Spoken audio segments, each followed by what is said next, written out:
السلام علیکم۔ بسم اللہ الرحمن الرحیم۔ یہ آج پھر کسی بھائی صاحب نے یہ ارشاد فرمایا ہے کہ تمام فرقوں کے مولوی متفق ہیں کہ حدیث نبی صلی اللہ علیہ وسلم کا فرمان قرآن پاک کی آیت کو منسوخ کر سکتا ہے۔ تو وہ کہتا ہے جی قرآن و حدیث سے وضاحت کریں، کیا یہ حدیث قرآنی آیت کو منسوخ کر سکتی ہے؟ تو پہلے بھی کتنی دفعہ میں یہ گزارش کر چکا ہوں، لیکن یہ بار بار کیونکہ بڑے بڑے مولویوں نے یہ ایسا فیصلہ کیا ہوا ہے اور سارے جو متفق ہیں جو کہ قرآن و حدیث دونوں کے ہی خلاف ہے۔ تو میں پہلے قرآن پاک کی آیت عرض کرتا ہوں۔ یہ سورۃ بقر 106 نمبر آیت ہے۔ اللہ تعالیٰ فرماتے ہیں کہ جب ہم ایک آیت منسوخ کرتے ہیں یا بھلا دیتے ہیں تو اس سے بہتر یا اس جیسی دوسری آیت لے آتے ہیں۔ نبی صلی اللہ علیہ وسلم سے مخاطب ہیں، آپ فرماتے ہیں کہ آپ جانتے ہیں کہ اللہ سب کچھ کر سکتا ہے۔ بالکل سب مسلمانوں کا بھی یقین ہے، اور نبی صلی اللہ علیہ وسلم تو سب کچھ جانتے تھے، صاحب قرآن تھے، کہ اللہ تبارک تعالیٰ سب کچھ کر سکتے ہیں۔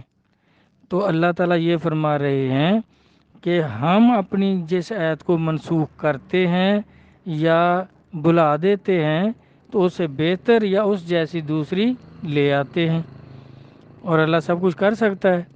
تو اس میں اب دیکھیں، یہ اللہ تعالیٰ فرما رہے ہیں کہ ہم اپنے کلام کو منسوخ کرتے ہیں، اپنی آیت کو منسوخ کرتے ہیں اور جیسی دوسری لے آتے ہیں۔ اور دوسرا نبی صلی اللہ علیہ وسلم کا فرمان پاک ہے، یہ مشکوٰۃ شریف جلد اول کتاب و سنت کا بیان، اور حدیث نمبر ہے 184۔ جابر رضی اللہ عنہ سے روایت ہے کہ رسول اللہ صلی اللہ علیہ وآلہ وسلم نے فرمایا، میرا کلام اللہ کے کلام کو منسوخ نہیں کرتا، اور اللہ کا کلام میرے کلام کو منسوخ کر دیتا ہے، اور اللہ کا کلام اللہ کے بعض کلام کو منسوخ کر دیتا ہے۔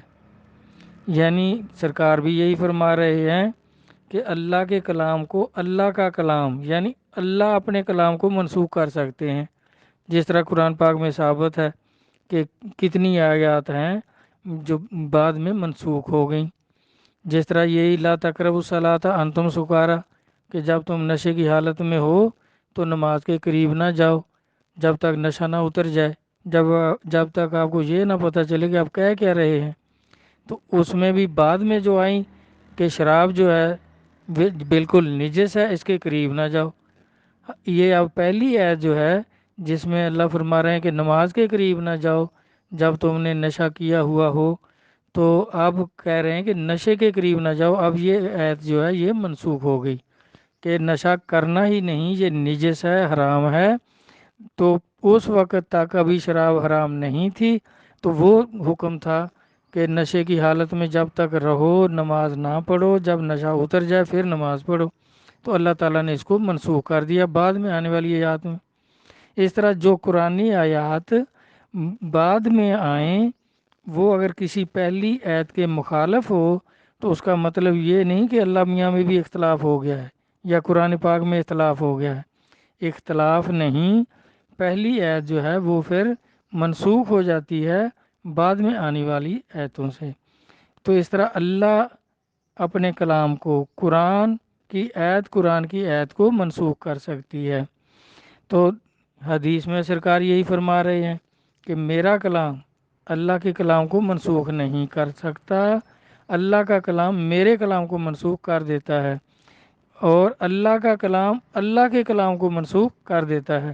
دوسری 185 نمبر حدیث ہے اسی باب میں کتاب و سنت کا بیان، اور مشکوٰۃ شریف جلد اول میں یہ ابن عمر رضی اللہ عنہ سے روایت ہے کہ رسول اللہ صلی اللہ علیہ وآلہ وسلم نے فرمایا کہ ہماری حدیثیں ایک دوسری کو منسوخ کر دیتی ہیں، جس طرح قرآن کی آیت کو منسوخ کر دیتی ہے، اسی طرح میری حدیث کو منسوخ کر دیتی ہے۔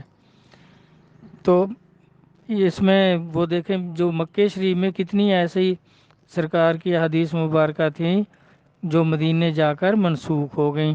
جس طرح زیارت قبور والی حدیث ہے، آپ نے مکہ شریف میں منع فرمایا تھا بالخصوص عورتوں کو کہ قبرستان نہ جایا کرو، اور سختی بھی فرمائی تھی کہ جو قبرستان جاتی ہیں عورتیں اور پھر روتی پیٹتی ہیں ان پر لعنت ہو. لیکن مدینہ شریف جا کر آپ نے فرمایا کہ میں نے قبرستان جانے سے عورتوں کو منع کیا تھا، آپ لوگوں کو منع کیا تھا، اب اجازت دیتا ہوں، جایا کرو. اور عبرت کی جگہ ہے. پھر اس کی فضیلت بیان کی کہ جمعے کے دن جو آدمی اپنے والدین کی قبر کی زیارت کرتا ہے اللہ اس کے گناہ معاف فرما دیتے ہیں. تو پھر ان کی فضیلت بیان کی. اس طرح میرا بھائی، یہ نہ تو اللہ نے کہیں کہا ہے کہ حدیث قرآن کی آیت کو منسوخ کر سکتی ہے، اور نہ ہی نبی علیہ الصلوۃ والسلام نے فرمایا ہے کہ میرا کلام اللہ کے کلام کو منسوخ کر سکتا ہے، بلکہ یہ فرمایا تھا کہ لوگ من گھڑت حدیث بنائیں گے اور میری طرف منسوب کریں گے، ان کا ٹھکانہ جہنم ہوگا. اور فرمایا کہ آخری زمانے میں تم ایسی حدیثیں سنو گے جو تمہارے باپ دادا نے نہیں سنی ہوگی. تو صحابہ نے عرض کیا یا رسول اللہ صلی اللہ علیہ وسلم پھر ہم کیا کریں؟ تو آپ میں ان کو قرآن پر پیش کرنا، اگر قرآن کے مطابق ہوں تو تسلیم کر لینا ورنہ چھوڑ دینا، کیونکہ قرآن پاک کی اللہ نے گارنٹی دی ہے کہ یہ میرا کلام ہے، اس میں کوئی تبدیلی نہیں ہوگی. احادیث کی سرکار نے گارنٹی نہیں دی، بلکہ فرمایا کہ لوگ من گھڑت حدیث بنائیں گے. اور یہ جو مولوی کہتے ہیں بار بار یہی سوال کہ کر سکتی ہے حدیث قرآن آیت کو منسوخ، تو اب دیکھیں.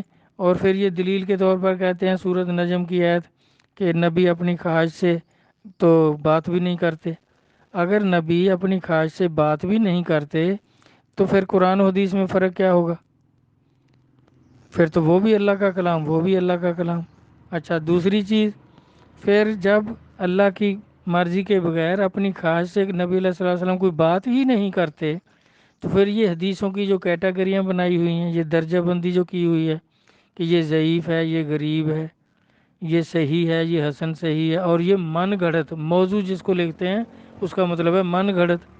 پھر بھی نبی کا فرمان اللہ کے اشارے پر آپ نے فرمایا، اللہ کی مرضی کے مطابق فرمایا، تو من گھڑت کیسے ہو گیا؟ بھئی جب اتنی کیٹیگریز ہیں تو یہ قرآن کو منسوخ نہیں کر سکتی ایسی حدیثیں. کوئی بھی حدیث جو قرآن کے خلاف ہوگی تو ہم یہی سمجھیں گے کہ یہ نبی صلی اللہ علیہ وسلم کا فرمان پاک نہیں ہے، یہ کسی مولوی نے خود بنا کر سرکار کی طرف منسوخ کر دی ہے. اور اب میرا خیال ہے یہ کافی سمجھ آ گئی ہوگی. تو اگر پھر بھی ضد کرنی ہو تو پھر ہے، ورنہ سمجھ آ گئی ہوگی. والسلام، اللہ حافظ.